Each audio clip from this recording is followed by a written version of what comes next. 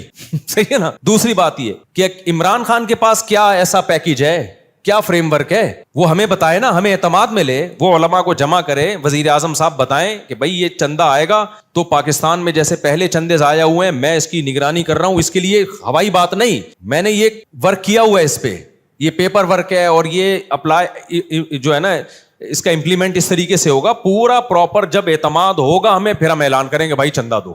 تو وہی ہوا, دیکھو اگر میں اعلان کر دیتا تو میرا پروگرام بڑھ جانا تھا. لوگ کہتے ہیں مفتی صاحب ہم نے آپ کے منہ پہ جو ہے نا کروڑوں کروڑ روپے دیے, ڈیم کا ایک کیل بھی ٹھکتی بھی ہمیں کبھی نظر نہیں آئی. اب اس میں عمران خان کا قصور تھا یا آرمی چیف کا قصور تھا, وہ ایک الگ بحث ہے, وہ ایک نیا دلدل ہے, لیکن ڈیم بہرحال نہیں بنا اور لوگوں کی رقمیں ضائع ہو. تو اس لیے میں نے خاموش. اچھا, میں نے یہ بھی نہیں کہا کہ نہیں دو چندہ. لوگوں نے کہا پھر جب اعتماد نہیں ہے تو آپ اعلان کرو بھائی ڈیم میں چندہ مت دو. میں نے کہا کیوں, ہو سکتا ہے بن جائے بھائی, میں کیوں لوگوں کو خیر کے کام سے جو کر رہے ہیں اپنی ذمہ داری پہ کرے. تو اس لیے من سمتا نہ جا, بہت ساری چیزیں ایسی ہیں, چپ بیٹھے رہو, یہ آپ کے لیے زیادہ بہتر ہے. تو خاموشی اختیار کرو. فیور کرنے میں بہت ڈیپ میں جا کے دیکھو, ہمارے ہاں لوگوں کی فطرت پتہ ہے کہ ہمیشہ طاقتور کے خلاف بولتے ہیں. یہ ٹرینڈ ختم ہونا چاہیے. ہمیشہ طاقتور کے خلاف بولتے ہیں. لوگ سمجھتے ہیں طاقتور ہمیشہ غلط ہوتا ہے. اس کی میں ایک مثال دیتا ہوں. لینڈ کروزر والا جا رہا اور بائک والے کو ٹکر ہو جائے, لوگ بائک والے کو پڑھ کے کبھی کٹ نہیں لگائیں گے. کٹ کس کو لگائیں گے, کیونکہ طاقتور کون ہے, وہ ہے. حالانکہ غلطی بائک والے کی بھی ہو سکتی ہے. ٹرک کے نیچے بائک والے آتے ہیں, پٹتا کون ہے, ٹرک والا. حالانکہ 20 دفعہ ہم نے دیکھا ہے غلطی کس کی تھی, ٹرک والا تمیز سے چلا رہا ہے, اس کو پتہ نہیں یوں گھس کے ٹائروں کے بیچ میں سے نکلنے کا شوق تھا, پٹتا ہمیشہ. یہ لوگوں کی نیچر ہے. وجہ اس کی یہ کہ جب آپ طاقتور کے خلاف بولتے ہو تو لوگ بہادری کا خطاب دیتے ہیں, کمزور کے خلاف بولتے ہو تو لوگ کہتے ہیں یہ طاقتور کا چمچہ ہے. نہیں آ رہی میرا خیال ہے بات. مثال کے طور پر امریکہ میں مجھے کوئی اچھی چیز نظر آئے نا, جب میں بولتا ہوں امریکہ کی یہ چیز اچھی ہے, لوگ کہتے ہیں دیکھو